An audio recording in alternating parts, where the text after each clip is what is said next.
Today I'm going to be making 3 loaves of an ocean soap, and I'll cut to this video here just in a second, but I went ahead and prepped my molds. These have a really cool shell impression mat in them, and they're real thick, so the shell should be nice and defined. And I went ahead and did some mica painting, mica mixed with alcohol, and painted these. And I did 4 different colors. I did a silver and then a copper, kind of a, it's called cantaloupe, but it's a beige color, and then a nice bronze brown. And then I have these dolphins that I painted on the outside with silver mica. Hopefully that'll give it a little bit of definition. But I will be pouring these upside down. So my plan is to have the shells be the top of the soap. So when you pick up a nice bar of soap, that'll have that really pretty shell pattern. I'm going to pour some sandy colors in there first, so that'll go about halfway up. Then I will pour some blues with the ocean color and then put the dolphins in there. So that will actually be the bottom. So you'll have the blue with dolphin in on the bottom, and then the sand and the shell color on top. So the fragrances that I'm going to be using, I have, this one's discontinued from Brambleberry's Tropical Vacation. I have used it, it smells really good. Sometimes it causes problems, sometimes it doesn't. So we'll kind of see how that goes. And then I also have a coconut, just straight up coconut from Wholesale Supplies Plus. This one does have some vanilla in it, so it's going to discolor to a brown. This one, reading the reviews, they're kind of all over the place. So same thing with this one. Sometimes it causes problems for people, sometimes it doesn't. So I'm going to soap, not room temperature because it's pretty cold today, but probably closer to the 80-degree mark. And then the last one is a Fruit Fantasia from Essential Depot. This one is not necessarily to give it a fragrance because it does have a nice fruity scent. It's very, very light once it goes through cold process. But the reason why I'm using this one is because it's super fluid and it behaves really, really well. So I'm hoping this one added into these two will help balance it out. So since I'm doing 3 loaves, I need about 6 ounces of the fragrance. And this is 4 ounces here. Actually, this is less. This is about 3 1/4 because I've used this. Mix in a little bit of this. This is more for a little bit of that tropical scent. And the brown, I want to do some swirls on the bottom. So that kind of sand part, I'm going to put a little bit of coffee grounds in there, spent coffee grounds in there for the kind of the sandy look. And hopefully everything will work well. So my plan, I'm actually going to pour it in 2 different layers. I'll do the sand color first, pour it in there, and that'll also help me determine how well this fragrance is going to work for me today. See how I have all these notes on here. So that'll help me determine how it's going to behave with the batch I'm doing, my tallow recipe using locally sourced tallow. So I'm going to do that today.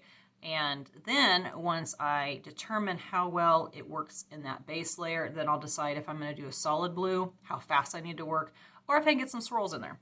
So hopefully that will work out okay. So I'm going to cut over to painting these, and then we'll come back for the making.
This is the first time that I've used these silicone impression mats. I wanted to show you me unmolding them. So this one I took out, this was the one that had the 2 end pieces. So I bought 2 of these molds. They're really pretty expensive.